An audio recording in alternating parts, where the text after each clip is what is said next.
Bueno, pues vamos a la segunda parte de mis temas. Ahorita vamos a dar, bueno, voy a dar ingestión de cuerpo extraño e ingesta de cáusticos.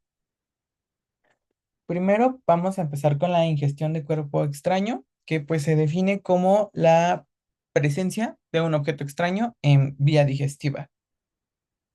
Dentro de su epidemiología, las ingestiones de cuerpos extraños representan 60.000 llamadas al año en los centros de control de envenenamiento de Estados Unidos. Y de 1995 a 2015, pues se hizo como un estudio para saber qué cuerpos extraños eran los más comunes por grupos de edad, al menos en pacientes menores de 6 años, en un 62%. En el primer lugar, los primeros objetos que llegan a ingerir son monedas. Posterior tenemos a los juguetes en un 62%, evidentemente no osos de peluche, en un 10% joyas, eh, mentira, en un 7% joyas y en un 6% pilas. Afortunadamente, pues las pilas son como lo menos, pero vamos a ver más adelante que son de las cosas más agresivas. La tasa anual de ingestión de cuerpos extraños va en aumento, y los objetos que pues recientemente más se han reportado en la epidemiología es la ingesta de pilas, de botones y de imanes, que justo son objetos de alto riesgo, que pueden generar complicaciones. 10% de los niños que se presentan a urgencias para la evaluación de ingestión de un cuerpo extraño van a requerir ingreso hospitalario, y 80% de los ingresados van a requerir una endoscopia, y de estos 7% van a requerir tratamiento quirúrgico para la extracción del cuerpo extraño. Dentro de los factores de riesgo, se ha encontrado que el grupo de mayor riesgo son los niños de 6 meses a los 6 años, y la mayoría de las ingestiones van a ocurrir en niños menores de 3 años, usualmente asociado a comorbilidades neurológicas, psiquiátricas, retrasos del neurodesarrollo, en los que suelen ser casos repetidos. También en casos donde existan enfermedades esofágicas preexistentes como esofagitis eosinofílica, estenosis, acalasia, que pues anatómicamente van a favorecer que suceda este atascamiento de algún cuerpo extraño en vía digestiva.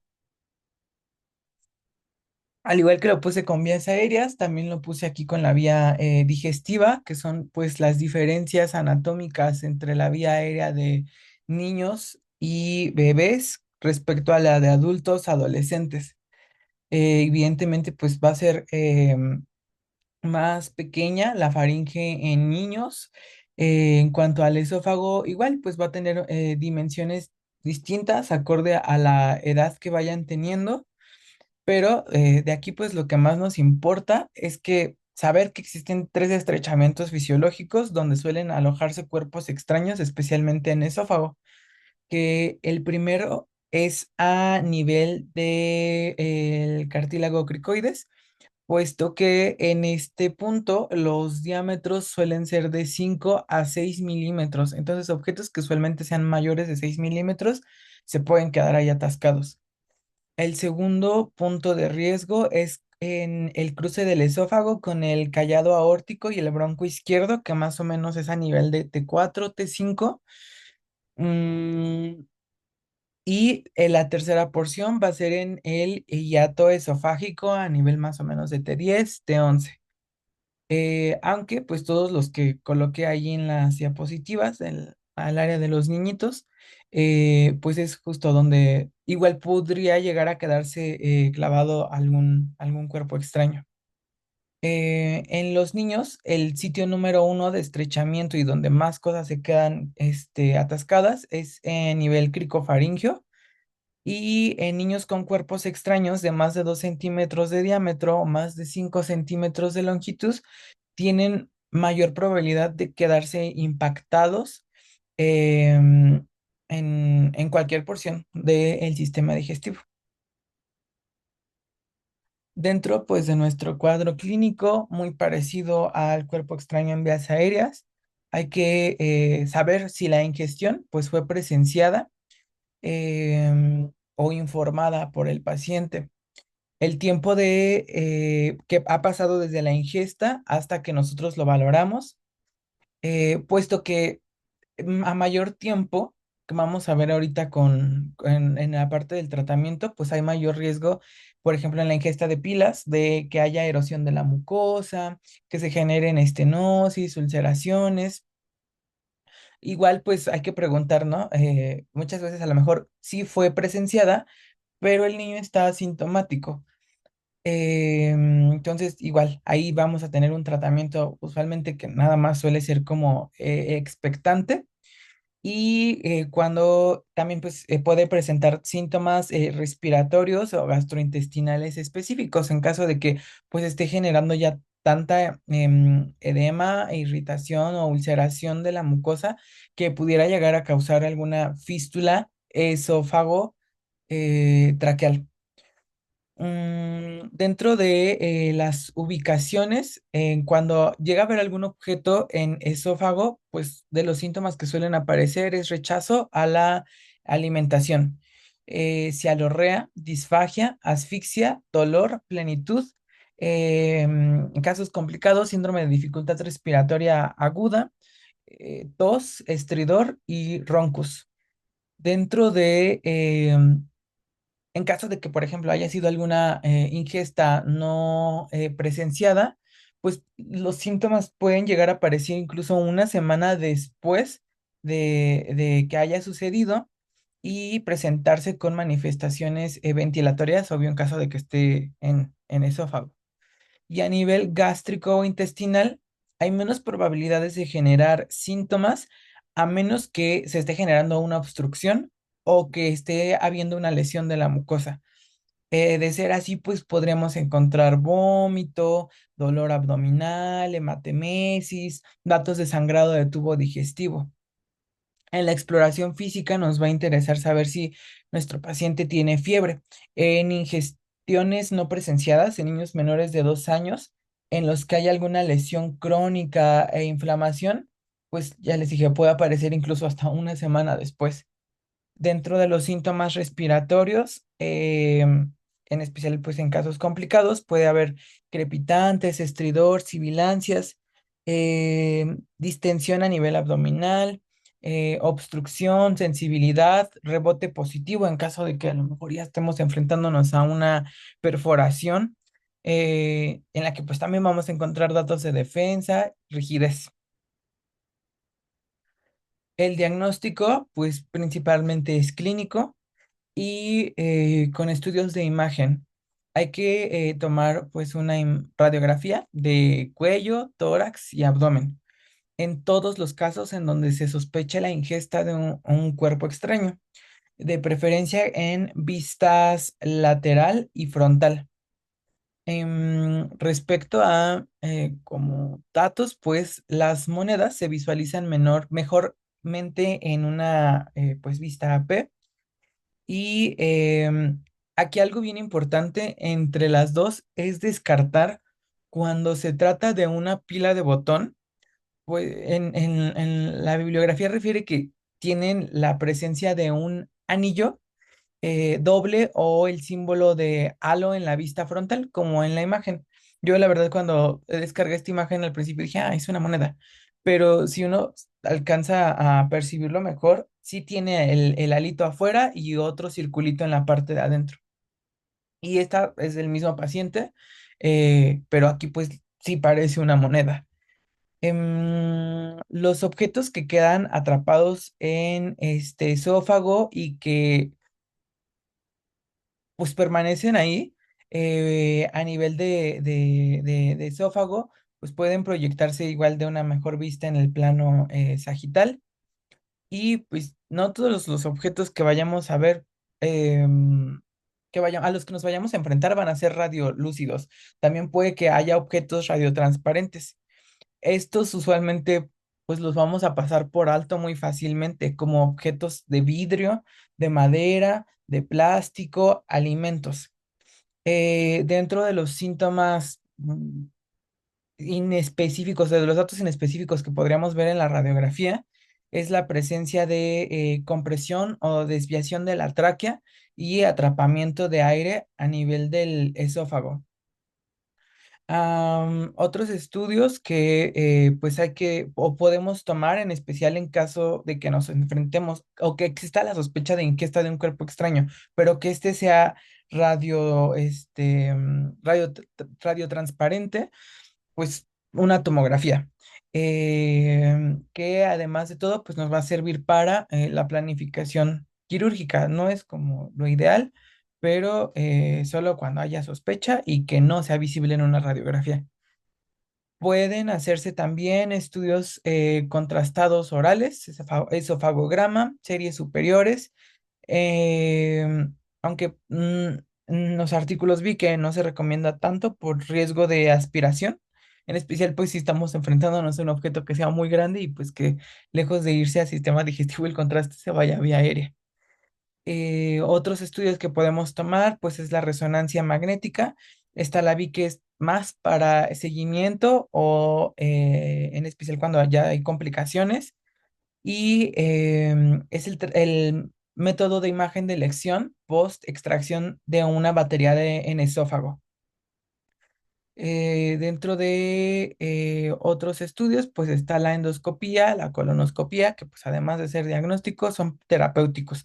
Aquí obviamente pues vamos a ver la visualización directa del objeto.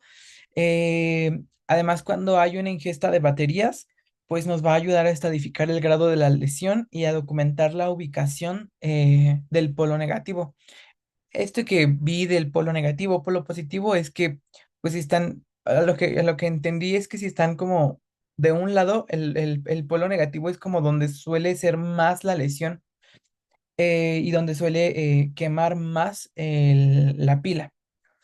Y pues otro de los métodos diagnósticos terapéuticos, obvio, pues es una laparoscopía. Estos son muy raros y solamente está indicada cuando la ubicación del objeto extraño está fuera del alcance de la endoscopia, que pues ya sabemos que en una endoscopía alta es hasta el ámpula de Vater y en una colono, no, el ámpula de Vater no. El Oh, ya ver, espérenme. No, no es el ángulo de trace, espérenme. Mm, mm, mm. El esfínter de Oddi y la colonoscopia, ahora sí hasta el ámpula de Vater. Ya los estoy cambiando de lugar. Aquí puse una endoscopia en la que se ve el, cómo las lesiones conforme van pasando los días en un paciente que ingirió una pila. Usualmente a partir del quinto día, pues ya es que empieza a haber como una em, reepitelización y una mejoría. Y pues hay que estarlas haciendo de forma seriada. Dentro del algoritmo de manejo, pues primero es la identificación del cuerpo extraño a través de un estudio de imagen, ubicarlo y saber si nuestro paciente está sintomático. Si está sintomático, pues sus estudios de imagen para saber si habría que interconsultar a algún subespecialista, a mandarlo a endoscopía, a cirugía. Y si el niño no está sintomático, pues igual, ¿no?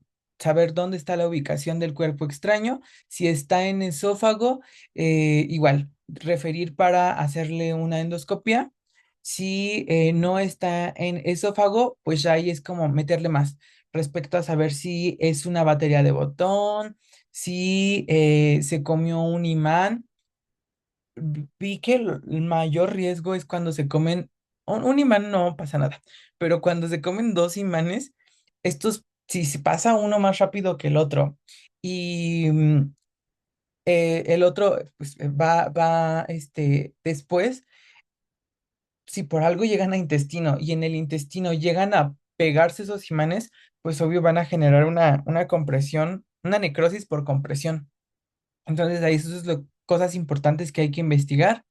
Saber si es un polímero superabsorbente o si es un objeto filoso o muy largo que mida más de 2,5 de ancho o más de 6 de largo. Y pues si en caso de que alguno de esos objetos, de que haya ingerido alguno de esos objetos de riesgo, igual, mandarlo a endoscopia. Aquí vi que hay algo que es la necesidad de una endoscopia de forma emergente, urgente, electiva o expectante. Una endoscopia emergente se tiene que hacer dentro de las 2 horas posteriores a la presentación y justo es cuando tenemos objetos de riesgo. De nuevo, pilas de botón, objetos afilados, objetos muy grandes o que estén causando ya una, o que estemos sospechando de una perforación o una obstrucción. Una endoscopia urgente va a ser la que se tiene que hacer en menos de 24 horas desde la presentación. Igual puede ser en este tipo de objetos como imanes, objetos afilados, pilas de botón, polímeros, pero que no estén de momento generando a lo mejor algún síntoma o que no estemos sospechando de perforación. Y una endoscopia electiva o expectante es la que se puede hacer a más de 24 horas o después de la presentación. Y pues esta es evidente cuando no hay ningún síntoma. El manejo va a ser muy similar, pero es dependiendo de la cosa que se haya comido el niño. En cuanto a las pilas de botón, pues esta va a provocar daños en el esófago y en las estructuras circundantes a través de lesiones alcalinas y necrosis licuefactiva. Estos pueden producirse incluso cuando la batería ya tiene muy poquita carga, ya está muy débil o que casi está agotada. Y si se retiene en esófago, puede producirse una perforación en estructuras tanto vasculares circundantes como la aorta, lo que pues obvio puede poner en peligro la vida. El daño va a depender del tiempo y puede ocurrir en tan solo 15 minutos hasta las 2 horas después de ingerida. Y las características de mayor riesgo incluyen a niños de 5 años y en los que la batería tiene un voltaje alto. Las baterías de botón de litio de 20 milímetros son las que tienen mayor riesgo y son responsables de la mayoría de complicaciones. Am, Aquí pues hay que exigir la identificación y la eliminación inmediatas lo antes posible, independientemente de si el niño está o no en ayuno.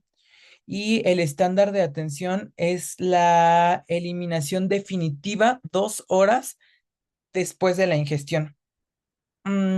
Sí, obviamente aquí requerimos una endoscopía, sí o sí, un gastroenterólogo, un otorrino, un cirujano general, alguien que pueda extraerla.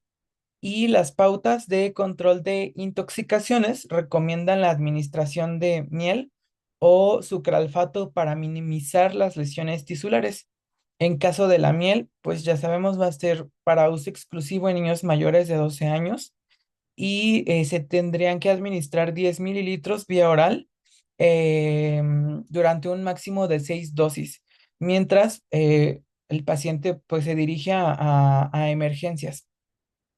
Y el sucralfato, pues igual es la suspensión de 1 gramo en 10 mililitros. Hay que administrar 10 mililitros vía oral y se pueden dar así dosis de 10 mililitros cada 10 minutos, pero sin rebasar las 3 dosis. No hay que demorar la extracción por estar administrando la miel o el sucralfato. Y para pilas que estén en esófago y que ya haya la historia de que estén más de 12 horas ahí clavadas, em, pues ya obviamente va a requerir probablemente alguna cirugía o más días de hospitalización por el riesgo ya de complicaciones más severas que va a tener. En las pilas que llegan a estar extraesofágicas, más allá de el momento es controvertido, puede variar, pero Se recomienda que esta extracción no rebase las 24 horas después de la ingesta. Si el niño tiene 5 años o más y el diámetro es inferior a 20 milímetros, se puede tratar simplemente con observación ambulatoria, a menos que éste presente síntomas. Y pues se tienen que tomar radiografías seriadas a las 48 horas y después a los 10 o 14 días para saber que hayan sido eliminadas a través de las heces. Las pilas de botón más allá del píloro pueden tratarse igual de forma expectante en casita y ahí se puede pedir una radiografía igual a la semana, a los 10 o 14 días después de la ingesta para evaluar si ya fueron eh, expulsadas. Otro de los sitios críticos que no les dije en la parte de la anatomía es que si un objeto pongan que pasó todo el tracto digestivo y que llegó hasta la válvula ileocecal, em, y el apéndice, ha habido casos en los que llegan a quedarse ahí atascados. Entonces, también es un sitio de riesgo, es muy raro, pero es posible. Respecto a los imanes pues provocan daño cuando se adhieren a segmentos de la pared intestinal, lo que pues va a resultar en la necrosis por presión y la consiguiente perforación o la generación de una fístula. Los imanes de neodimio y de otras tierras raras van a representar mayor riesgo porque son más fuertes. Y estos usualmente se encuentran en juguetes y en algunos electrodomésticos. En caso de que solamente se haya ingerido un imán, se recomienda el ayuno y el retiro 2 horas posteriores al consumo. Aunque, pues, si el paciente está estable, si no tiene síntomas, podemos mantenerlo en observación de 12 a 24 horas y alejarlo de o más imanes que pudiera llegarse a comer y de objetos metálicos que igual pudiera llegarse a comer y que generen lo que está en la imagen, esa misma compresión de que esté de un lado un imán, del otro lado el otro imán, y se unan y dejen ahí prensado al intestino. La ingestión de múltiples imanes en esófago y en estómago, pues se tienen que extraer de forma urgente en un lapso no mayor a 12 horas. Y cuando llegan a estar después del estómago, se recomienda que se tomen radiografías seriadas cada 8 a 12 horas. En caso de que no progresen o que se perforen, pues obviamente que ocupan una cirugía de urgencia. Y en objetos que sean afilados o largos, hay que, pues eso sí, sí o sí, pues se tienen que extraer. Obviamente hay unos de más riesgo que otros. Hay objetos que pueden llegar a ser desde clavos, tachuelas, palillos para dientes, espinas de pescado, agujas de coser, imperdibles, clips de papel. Los objetos que tienen extremos romos, como vi en algunos casos así de que gente que se come cuchillos, aquí en la imagen les puse una navaja para los rastrillos. Caso de que no sé, sea un objeto como un cuchillo o una navaja que tenga un extremo romo, pues van a pasar bien, obviamente si se ingieren de la parte del objeto romo, y pues si bien le va al paciente no va a generar una perforación el filo. Obviamente hay más riesgo que se ingiera por la parte del filo. En caso de enfrentarnos a un objeto radiotransparente y que además haya síntomas, pues hay que hacer una endoscopia urgente. Y en caso de objetos radioopacos que están en esófago, pues igual hay que hacer una esofagoscopía rígida para la extracción. En caso de que estén en estómago o a nivel de duodeno, aquí más que nada va a depender del tamaño. Si son objetos con un extremo romo, menos de 6 centímetros de largo y menos de 2,5 de ancho, pues pueden pasar espontáneamente, nada más vigilancia. Pero si son objetos ya más largos de 6 centímetros o de 2,5 de ancho, pues sí hay que quitarlos urgentemente. Y en caso de que estén más allá del duodeno, hay que derivarlos en caso de que ya haya una obstrucción o una peritonitis. Y si no se observa o sea, también se pueden mandar ¿cómo se llama? Nada más por observación. En caso de que no observemos una progresión en una radiografía posterior a 3 días, pues ya se tiene que hacer una endoscopía, una colonoscopía. Y en caso de monedas, pues hay que tener las radiografías igual para saber en dónde están. Ya se los comenté, hacer el diagnóstico diferencial de la ingesta de una pila. En caso de que estén en esófago, se tienen que saber pues si es sintomático, si no es sintomático. Si es sintomático, hay dificultad respiratoria, cialorrea, pues la extracción debe ser urgente. Y las monedas que pues están ahí, que están asintomáticas, podemos observarlas hasta 24 horas. Muchas de estas pasarán espontáneamente al estómago y 1/3 de estos niños pues son los que logran que progrese hasta estómago. Si la endoscopía no está fácilmente disponible, se puede aplicar glucagón en una dosis única de 1 miligramo intravenoso para promover la relajación del esfínter esofágico inferior. Su uso es controvertido y usualmente es cuando estamos en un lugar donde no tenemos nada de recurso y que se tiene que hacer la transferencia a otro centro. Y cuando llegan a estar a nivel gástrico, es poco probable que los objetos romos de más de 6 centímetros pasen el asa C del duodeno y que los que son más de 2,5 centímetros de ancho usualmente no van a pasar el píloro. Entonces, estos sí hay que extraerlos igual por endoscopía. En caso de que pues nuestro paciente esté asintomático, que ya corroboremos que sí está progresando en un lapso de 2 horas, se toman otra radiografía en 2 a 4 semanas para saber si ya se eliminó el objeto. Y, me equivoqué, puse polímetros. El otro es los objetos, los polímeros absorbentes. Estos usualmente son perlitas de polímeros superabsorbentes que las podemos ver como los orbes, que se han vuelto muy populares en los juegos y en los juguetitos. Estas no son tóxicas. Los informes de ingestión son escasos, pero van en aumento. La apariencia, pues, va a variar dependiendo en qué punto lo ingirió el niño. Y son de objetos de alto riesgo precisamente porque se hinchan, porque absorben el líquido y pueden llegar a expandirse hasta 400 veces su tamaño. En la figurita se ve un objeto, una perlita de polímero de estas.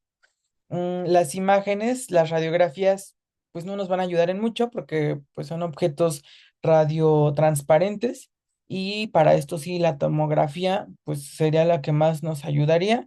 Sin embargo, hasta el 50% no se ven tampoco en las tomografías. En esto se recomienda la extracción endoscópica urgente en un lapso no mayor a 2 horas porque pues luego comienzan a hincharse.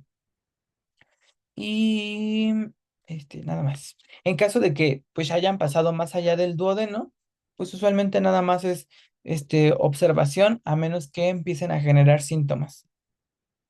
Y otras cosas que pueden causar la impactación, pues son los alimentos, el bolo alimenticio. Pues va a ser más común en adolescentes, adultos con trastornos de motilidad del esófago. El diagnóstico pues va a ser más fácil porque probablemente ya tenga el antecedente nuestro paciente del diagnóstico de estos trastornos de la motilidad esofágica. Y aquí, pues la imagen que encontré que se debe hacer son con contraste hidrosoluble. Mm, y aquí hay que valorar justo la dificultad respiratoria, la incapacidad para tolerar las secreciones orales, es decir, la cialorrea, o la incapacidad para tragar. Y se recomienda la extracción endoscópica en las primeras 24 horas, en caso de pacientes que pues pueden tolerar bien las secreciones generadas. Dentro de las complicaciones em, hay un riesgo de 1,88 de que se compliquen cuando pasan con un objeto más de 24 horas y de 6,83 para objetos que pasan más de 72 horas. Las complicaciones agudas van principalmente en tracto inferior, invaginaciones intestinales, obstrucciones, perforaciones y peritonitis. Y las complicaciones específicas para pilas de botón son la generación de estenosis esofágica, de úlceras, perforación, parálisis de cuerdas vocales, en caso de que se haya quedado ahí a nivel de cricoides y ya no se haya erosionado hasta llegar a vía aérea, y la formación de fístulas traqueoesofágicas. La ingestión de imanes múltiples, dentro de sus complicaciones, pues la necrosis por presión y la formación de fístulas. Y las complicaciones ya crónicas es la formación de estenosis y fístulas a largo plazo. Sí, pasando ya al segundo tema, es la ingestión de cáusticos. Para este sí, el manejo es un poco más complicado, parecido a la parte de la ingestión de cuerpos, pero va a depender mucho justo de las sustancias, lo vamos a ir viendo.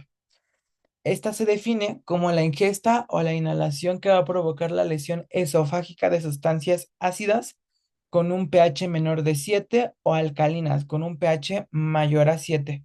Estas sustancias pueden ser líquidas o sólidas y pueden ser polvos, cremas, ungüentos o geles. Se va a la clasificación que existe para estos, la clasificación de Sargar, que es endoscópica. Em, Puse aquí la explicación, ahorita les voy a enseñar cómo se ven en imágenes. El grado 0, pues la mucosa va a estar bien y a nivel pronóstico va a haber una recuperación completa. En la clasificación en 1 va a haber la presencia de eritema, edema, igual tienen muy buen pronóstico, suelen recuperarse completo. La 2A va a haber ya friabilidad del tejido, datos de sangrado, ulceraciones superficiales y a nivel, lo pronóstico hay un poco de probabilidad de que se genere estenosis. En la 2B ya va a haber ulceraciones profundas, datos de sangrado, combinación con úlceras superficiales y friabilidad del tejido. Aquí ya va a incrementar el riesgo de estenosis, pero no tanto el riesgo de perforación. En la 3A ya va a empezar a haber necrosis, ya compromiso vascular. Aquí ya hay riesgo de estenosis y riesgo de perforación. En el 3B hay una necrosis extensa en la que va a haber tanto riesgo de estenosis como de perforación alto. Y en el grado 4 pues ya es cuando hay perforación. Y aquí es muy seguro que pues pueda morir nuestro paciente. Estas son las imágenes. En la imagen A sería un grado 0. En la imagen B, el grado 1, en el que les dije que ya hay edema y eritema. En el grado C es la friabilidad, la presencia de hemorragias y ulceraciones superficiales. En la imagen D vemos ya hemorragias, ulceraciones profundas y superficiales, datos de sangrado. Y en la imagen E, las pequeñas áreas ya con necrosis. En la imagen F, pues ya una necrosis extensa, que pues es visible como el tejido, es tejido blanco, es necrosis. Dentro de, no sé, ahorita ya les dije del grado 2A y del grado 2B. Esta diferenciación es dependiendo si es circular, o sea, abarca todo el diámetro de la luz del esófago, o si no lo es. El grado A, pues no lo abarca, y el grado B, la lesión, pues sí es circular. Dentro de la epidemiología, las ingestiones, va a representar 2 millones, se van a producir 2 millones de exposiciones tóxicas al año. 1,7 millones de ingestiones se reportaron en el último año, y de estas se reportaron 1,244 muertes. 1,2 millones de exposiciones suelen producirse en pacientes menores de 20 años. Y 800,000 de estas exposiciones van a producirse en menores de 5 años. Y en cuanto a sustancias, usualmente las número uno son productos de limpieza. En segundo lugar, analgésicos, ingesta de paracetamol, ibuprofeno, fenta. Esto obviamente pues más en Estados Unidos, donde pues, están como en esa crisis. Y cosméticos. Dentro de los factores de riesgo, la forma física de la sustancia tóxica va a influir en el patrón de daños. Los sólidos producen el máximo daño en la boca y la faringe, y los líquidos, el tránsito rápido que estos tienen va a producir más quemaduras a nivel esófago y gástrico. Y cuando llega a ser vapor, pues más a vías aéreas. Mm, la cantidad ingerida rara vez, obviamente, la vamos a conocer y puede tener un impacto significativo. Se sabe que este impacto, síntomas graves suelen aparecer cuando se ingieren de 50 a 90 mililitros de algún ácido o álcali. Los efectos sistémicos asociados con algunos de los agentes cáusticos pueden incluir pues la aparición de hipocalcemia, hiponatremia, hipocalemia y acidosis. Y en general, hay una mayor preocupación por lesiones graves y la necesidad de una serie gastrointestinal superior cuando son sustancias con un pH menor a 2 o mayor a 12, cuando son ingestas sintomáticas, ingestas de gran volumen, ingestas no presenciadas o de sustancias desconocidas, e ingestas intencionales. Dentro de su fisiopatología, las sustancias alcalinas inician las lesiones cuando el pH es menor a 11,5. Estos van a dañar los tejidos porque se va a producir una saponificación de las grasas que va a provocar una necrosis, pues por la licuefacción del tejido. La necrosis, pues, va a crear una sustancia gelatinosa que permite una mayor penetración y que va a hacer que se extienda el daño tisular y que aumente el riesgo de perforación. A comparación con los ácidos, las lesiones esofágicas causadas por álcalis suelen ser más extensas y la perforación va a ser más frecuente. Y en cuanto a los ácidos, aquí el riesgo empieza cuando es un pH menor a 2, porque comienza a haber lesiones por desnaturalización de las proteínas, lo que da lugar a una necrosis más por coagulación. Aquí pues se va a formar un coágulo que va a impedir que el ácido alcance los tejidos más profundos, se va a limitar el daño extenso y se va a disminuir por eso en estas el riesgo de perforación.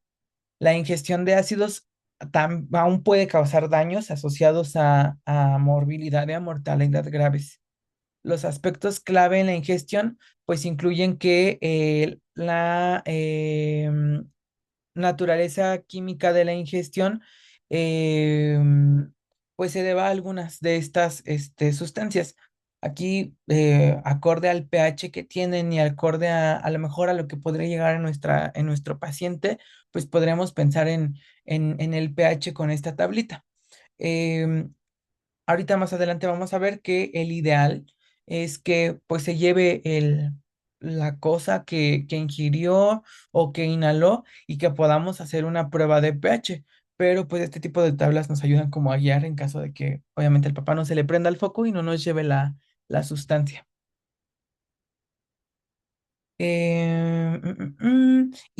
Bueno, algo que olvidé comentarles respecto a los días.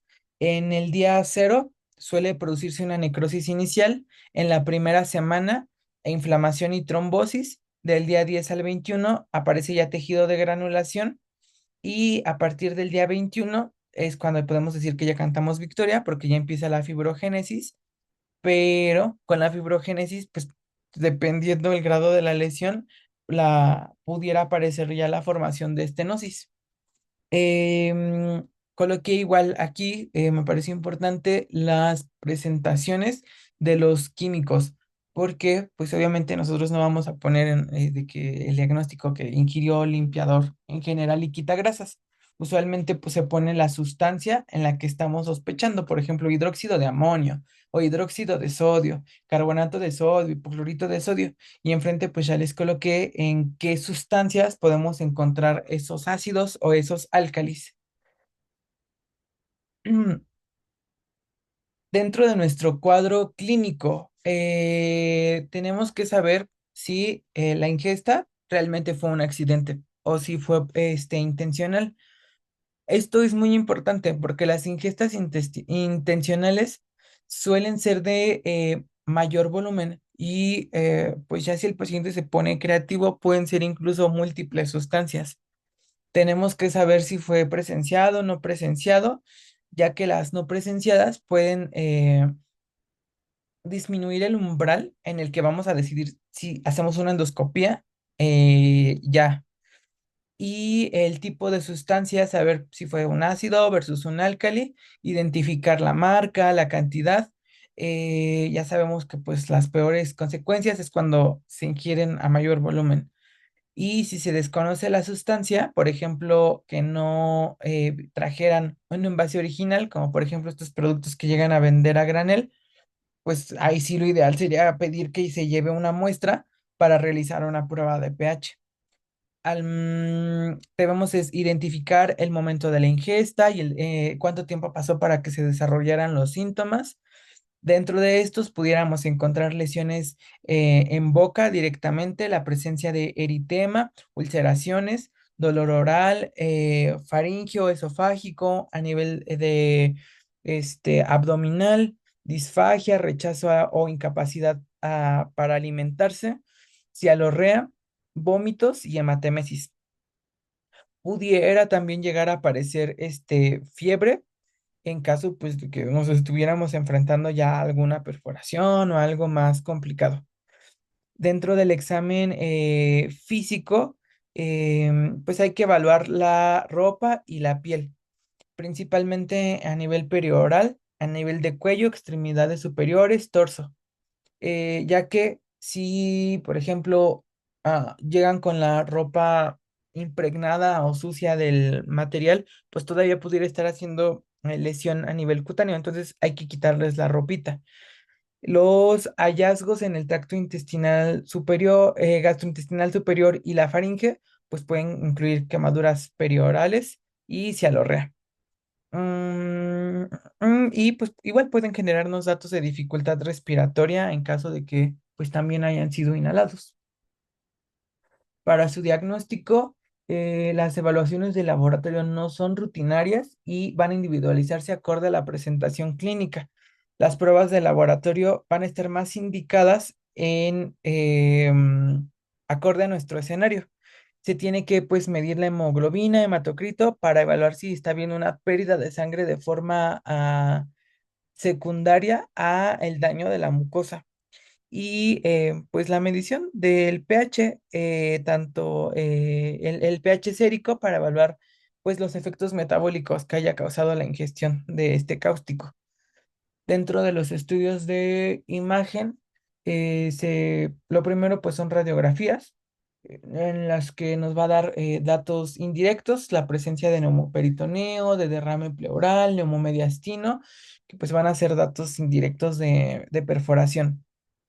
Y también pues puede usarse tomografía, tanto simple como contrastada, la, para pues la evaluación del daño. Eh, a- Cuando se realiza después, bueno, también es esta, la tomografía está indicada como seguimiento post-endoscopia, especialmente en los grados 3 y en los grados 4. Aquí pues podremos visualizar defectos en la pared esofágica, neumomediastino, colecciones de líquido, derrames pleurales. Y bueno, aquí en la radiografía les puse de un pacientito que había inquirido cáusticos y pues que se perforó y pues ya estaba muy complicado, ya tiene hasta, mm, ¿cómo se llama este que crepita? Se me fue la palabra. Mm, mm, mm. Enfisema subcutáneo. Sí, muchas gracias, doctora. Ah, Y bueno, aquí está también una imagen en la tomografía en la que puede apreciarse la perforación y esta es en un seguimiento endoscópico, de posterior a una endoscopia. Espérenme tantito. Y la endoscopia, pues es el método preferido para el diagnóstico y el tratamiento. Esta se tiene que realizar dentro de las primeras 24 horas posteriores a la ingestión y está indicada sí o sí cuando hay síntomas de quemaduras periorales y cuando se ingirió una sustancia con un pH menor de 2 o mayor a 12. Este umbral para la realización es variable acorde a si fue una ingesta intencional, a si fue no presenciada, a si hay síntomas mínimos o si fueron sustancias desconocidas. La clasificación endoscópica, pues obviamente nos va a ayudar a saber que el pronóstico, si se dieron cuenta en la clasificación, enfrentito les ponía el pronóstico, para eso es importante. Y los hallazgos, pues por la endoscopía nos van a ayudar a saber si puede llegar a estenosarse o no nuestro paciente en el futuro. Dentro de el manejo, pues lo primero hay que estabilizar, hay que empezar reposición de electrolitos, descontaminación de la piel, quitar la ropa que esté contaminada.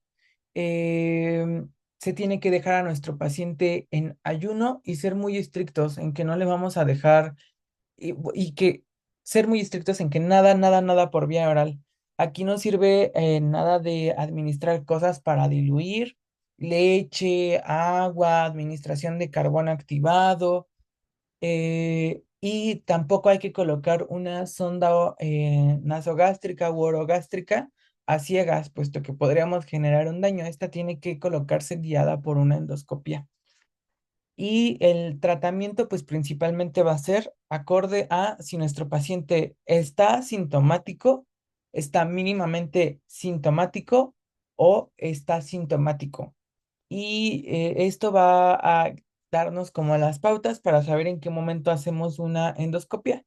En casos asintomáticos que hayan ingerido sustancias de bajo riesgo con un pH de 2 a 12 y que no tenemos la certeza de que haya una ingesta, se van a observar de 4 a 6 horas, aquí en estos casos sí se puede ofrecer la vía oral y en caso de que haya un desarrollo de los síntomas, cuando estemos en ese periodo de observación, pues sí, hay que hacer una endoscopia sí o sí y dejar en ayuno.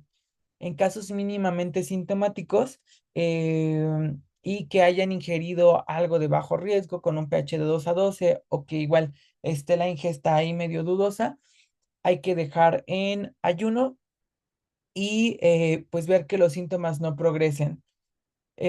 Hacer una prueba primero con la ingesta de líquidos, después sólidos y si los síntomas se desarrollan, pasar al manejo como si fuera ya de directo que se haya empezado con síntomas como vómito, la cialorrea, estridor, quemaduras bucales como si hubieran ingerido con algo con un pH de menor de 2 mayor de 12 o que haya sido una ingesta intencional. Aquí es la endosco sí o sí en menos de 24 horas.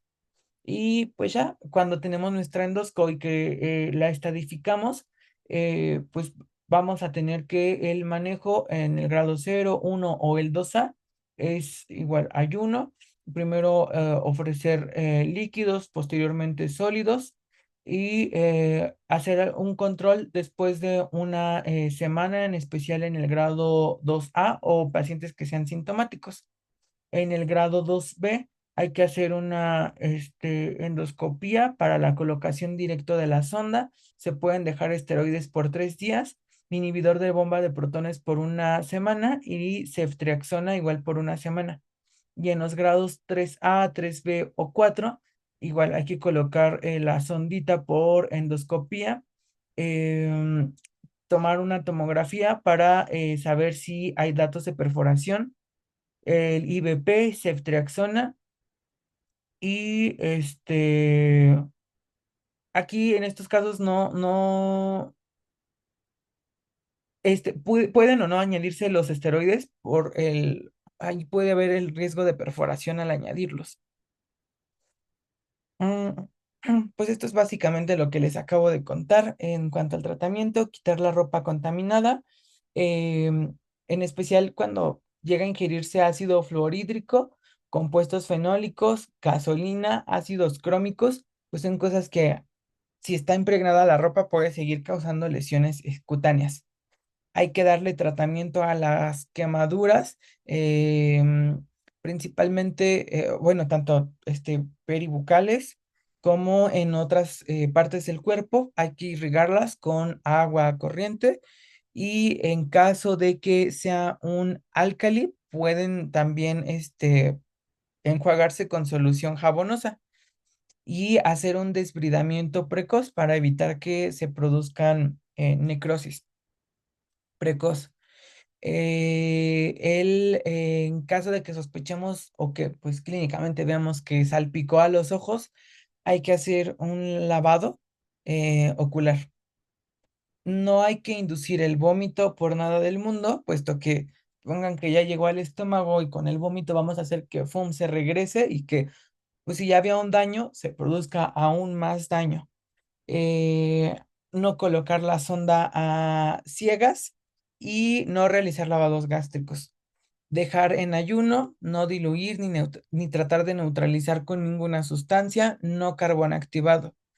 Y en caso de que sean pacientes sintomáticos y con alto riesgo, em, y que llegan ya con inestabilidad hemodinámica, pues seguir todo nuestro protocolo, bolos IV, mantenimiento, líquidos de mantenimiento, reposición de electrolitos y sonda orogástrica colocada por endoscopía, principalmente en grados 2B y 3. En niños sintomáticos y de bajo riesgo, pueden permanecer en observación. Se puede dar una alta y citar para una reevaluación.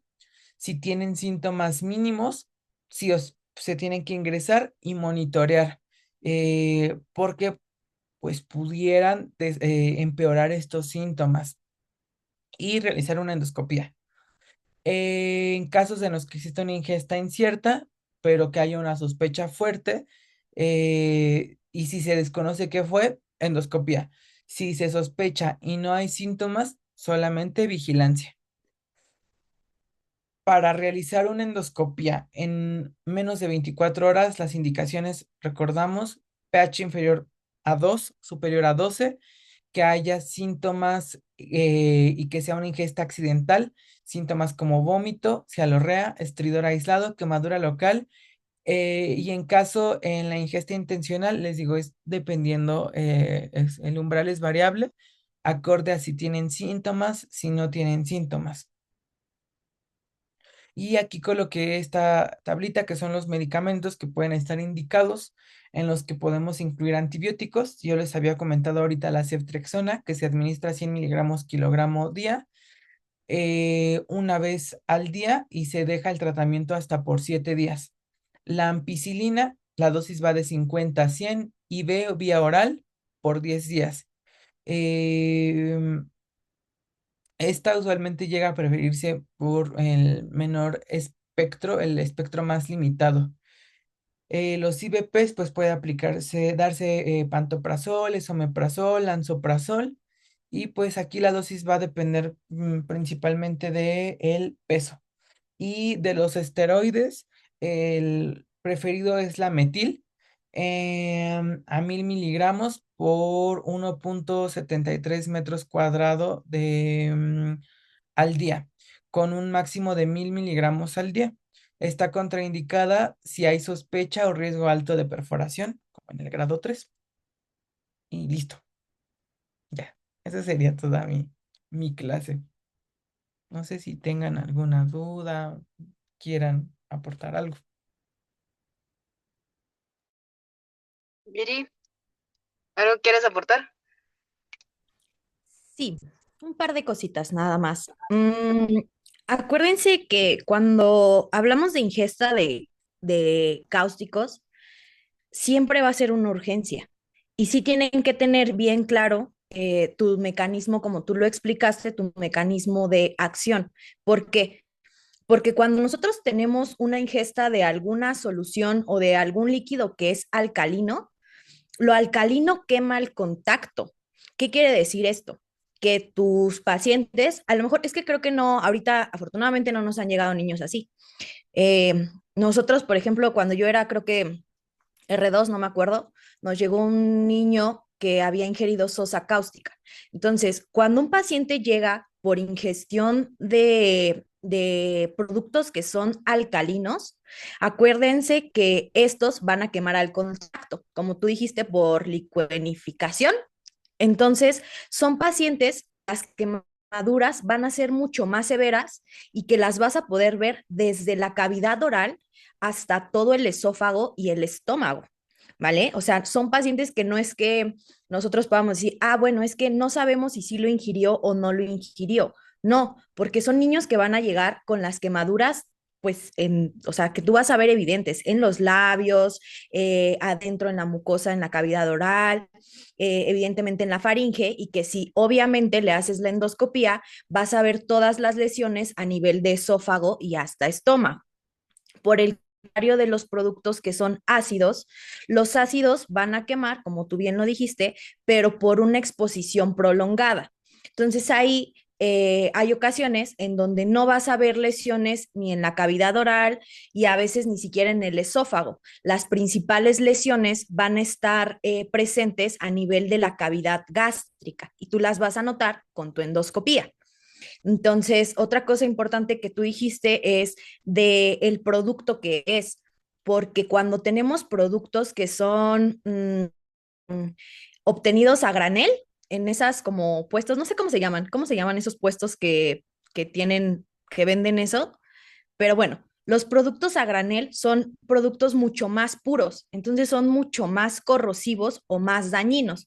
Que por ejemplo, no sé, no es lo mismo que te digan, es que ingirió sosa cáustica pura, así de granel, a que te digan, no sé, se echó un shot de cloralex, porque todo el cloralex está mucho más diluido y entonces va a generar mucho menos lesiones que, que una sosa cáustica pues de granel que es más pura.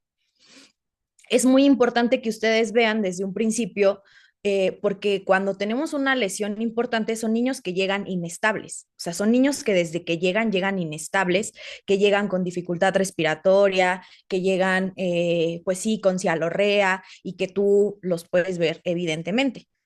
También es importante que ustedes les digan a los papás, y creo que eso, no me acuerdo si lo mencionaste o no, que pues evidentemente vomitar, pues no, para nada, porque el vómito les puede perpetuar mucho más las lesiones, porque a lo mejor si el alcalí, la sosa cáustica ya te quemó y luego vomitan, pues otra vez te va a volver a quemar.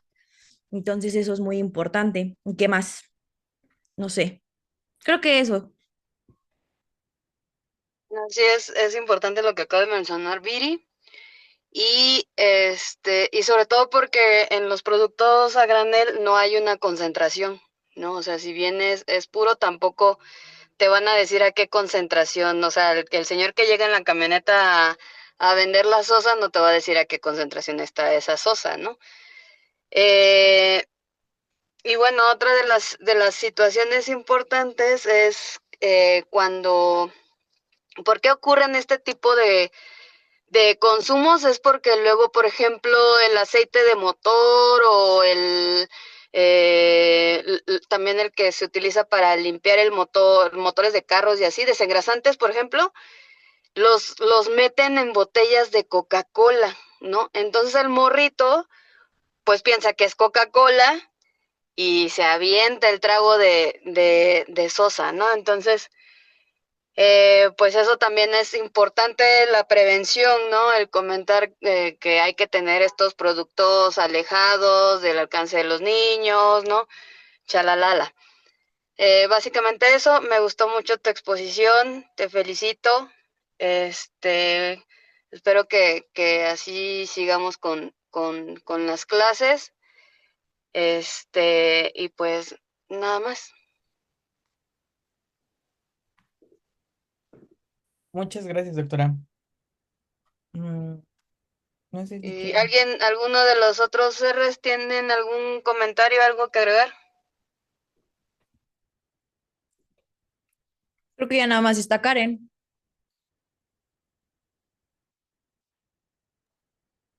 Bueno, Sí, pues ya No, no está. todo bien, gracias. todo bien chido, bye. Todo bien, Bueno, digo perfecto. Entendido, anotado. bueno, pues ¿cuándo tenemos la siguiente clase? ¿El jueves? El otro jueves, ¿qué? ¿Va el tuyo, Viri, o va el de Karen, o quién va, o qué onda? Ay, quién sabe, la verdad, ya no sé. Es que yo tenía una duda en eso, porque creo que ya, porque yo les iba a dar estado epiléptico, pero creo que ya lo vieron con la doctora Indra, ¿o no? Es que ya no entendí. ¿Sí ya lo vieron, No, Adrián? no, con Indra vimos crisis epiléptica. Ah, ok, vale, es que tenía Ah, como ok. que esa duda. Me habían dicho algo Crisis, así. Dije, pero no estado epiléptico. No, no llegamos al estado.